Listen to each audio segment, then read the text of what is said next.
Yeah, I'm gonna go back. He's not really sure yet, but they're gonna be with his friends this time. He's just he just wants to. Sounds like he is, right? Again, don't be old. I know, I know.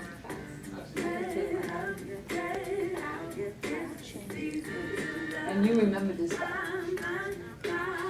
In the days, really from the days. Remember him? From the church, from our church.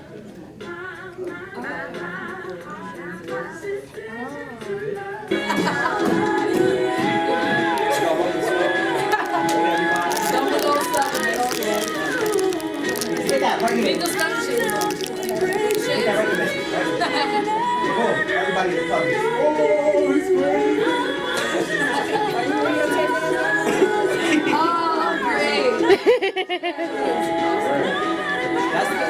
That's my club. That's my club scene.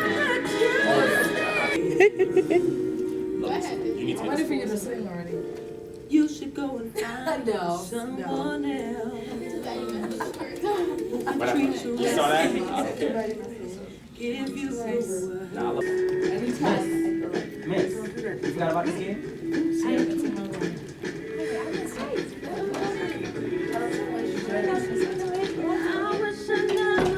This is Joseph.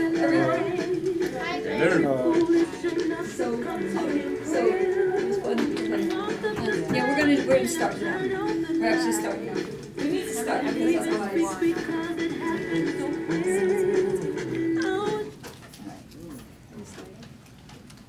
All right, I'm just gonna introduce our host, and this is Amanda. Amanda is going to be.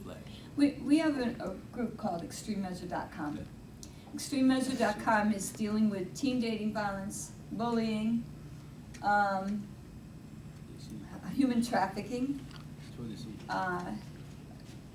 and other abuses, anything that's, abuse. This month coming up is April.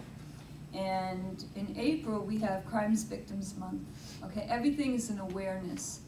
And we have Crimes Victim Awareness Month, we have National Child Abuse Prevention Month, and we also have Sexual Assault Month. Many of us either have been through something on the contrary, without me getting into my personal life right now, and so I can invite her up, which when it was my turn, I will be speaking about it. We've all been through something. And in our calling, God has had me do this about 5 years ago. xtrememeasure.com came out 5 years ago. And now it's starting to progress into schools. It's starting to progress as little groups like this right now. We're going to make more poetry groups, and it's to bring awareness. And for those who have been through stuff, they can not feel alone anymore. We're a voice. And most people who have been through stuff don't have a voice. They don't want to say nothing because they're scared that somebody else is going to look at them differently, act differently, and it's not to be quiet, because we need to vent. We need to get ourselves out there. And then on top of it, we need to help others. And then on top of that, then we need to go into the city and be, great ambassadors to help others who have been through abuse. That you can live through it and you can be somebody. You don't have to be a nobody. You know what I mean? And people are very quiet. So today I'm hoping that we could open up. Even if you feel like, oh, I'm scared to, you're saying your poetry. But if you've been through something, please speak on it. It's okay. We're a group. We're a family right now. We're within each other, and we can help each other through our pains and our problems. As you'll find out from Amanda, I'm sure she'll speak a little bit about what happened to her and why she's doing what she's doing today. And and it's a good thing. It's because it's good for healing, and it's also good to be able to say, you know what, I've been through what you've been through. I know what you've been going through. I know the things that, that hurt you and that bother you. And it's important. So Amanda is the National Teenage/Young Adult Group Leader. And I say national because we've, on our Voice of Hope Extreme Measure line on Facebook, it's gotten up to 250 members around the world, up to Africa. In Africa, we're changing laws. In Africa, we're making the awareness that we as Americans notice. Like, they don't notice National Child Abuse Month. So we sign petitions. We go to so extremes that we even go to Washington, D.C., speak with the Congress people. We're going into schools, other libraries, different places that want us to be there. I mean, people are now starting to say, hey, come and bring this in because we need it. Bullying is a big thing in school, and we all know that. So what's going on is that we're trying to bring the bullying stuff too. Amanda has an idea. She's going to try to bring stress on bullying, like what stresses that you go through in bullying. So anyway, I'm going to let Amanda talk for a little bit. And then we're going to have Pastor Payne tell a little bit about who he is and why he's allowed us to use this, which I think we want to thank him in advance, that he would open up a place like this for us. We don't have to pay for it, which is a blessing. Something like this would cost us some serious money. And we, as this group grows and things start growing, we'll be able to go downstairs, which is a huge place. And I'm hoping to see that. All right? All right, Amanda? But I'd like to introduce Pastor Payne. There we go. That's all right. Good. Transition. But listen, all that she said, I'm hoping that everyone take heed to it, because it's a serious thing. Domestic violence, abuse. It could be female or male. I could tell you some stories. I've been down that road on both sides. And I know what it is to be trapped in it and want to get out. And no one there to help you get out. You feel like a trapped animal in a cage that you're just trying to fight your way out and no help from anybody to help you. Well, I'm not going to dwell so much on that, but I am going to tell you who I am. By the grace of God. When you talk about abuse, I was every level, from sexual to homelessness to drugs to alcohol to whatever, you name it, I've been there. And throughout all that, I had nowhere to go until one day that I had hit bottom.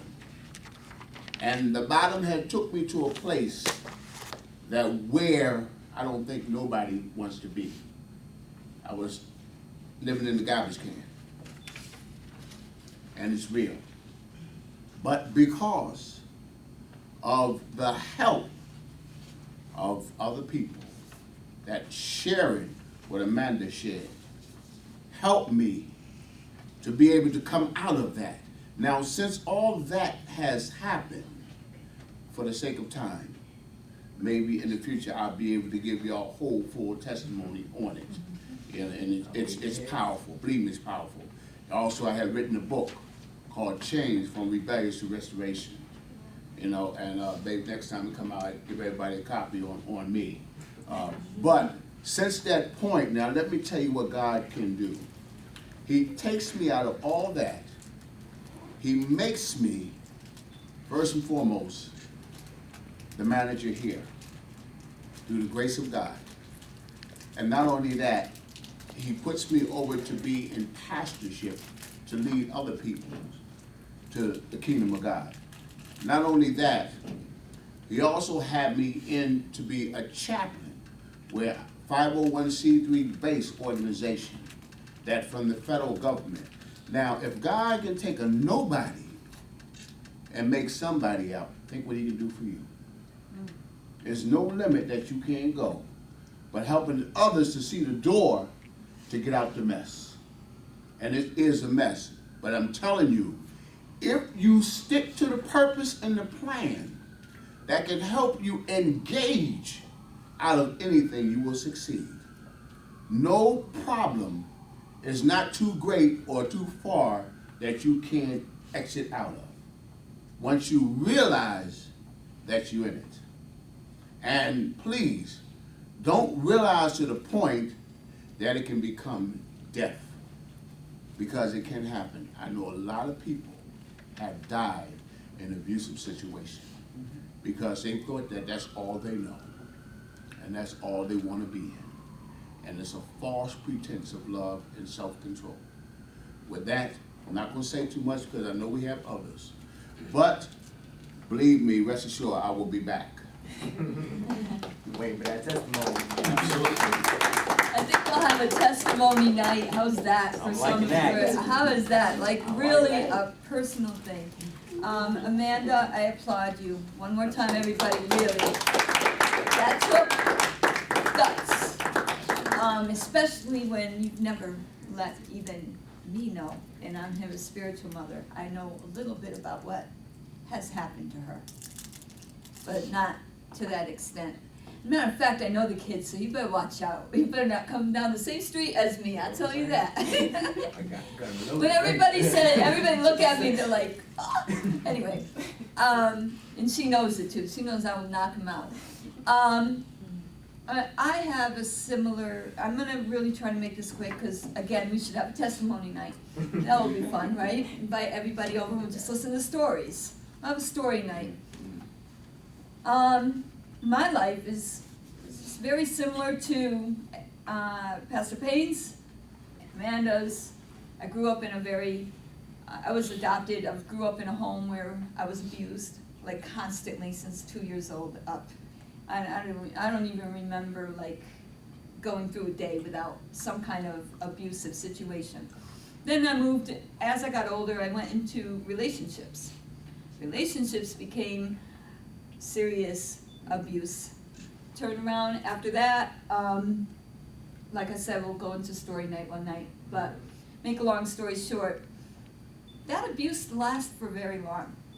Hers lasted for 2.5 years, mine lasted till I was about 35 years old, and I still attract people who abuse me. So, point being is that, you know, of course I walk out of it real quick, you know, and I don't let that stay that long, but I am attracted to some men that just either dominating over me, whether they abuse me physically, mentally. I get out real quick, but the point is that it's really a hard thing to break. My whole thing for this group is that I want a group of people who are going to be dedicated to helping others get out of these abuses. My major thing is human trafficking. That's another whole story in itself. My life and what I did in my life, because of all the abuses, I turned into another level of sexual stuff in my life. And I've never been trafficked, thank God, but I know of people who've been trafficked within the contrary of what I used to do. So God showed me one day, and I want to bring God into this. I know it's hard for some people that don't want to hear about God, but it's okay, because I have to give glory to where it's due.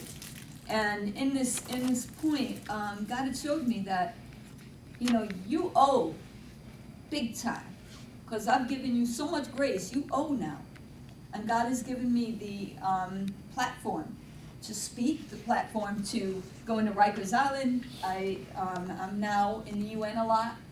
If you guys join the group, you'll be able to go to these different places and hear other people speak, and you'll be able to be in the UN and get used to being around different types of people, different types of settings.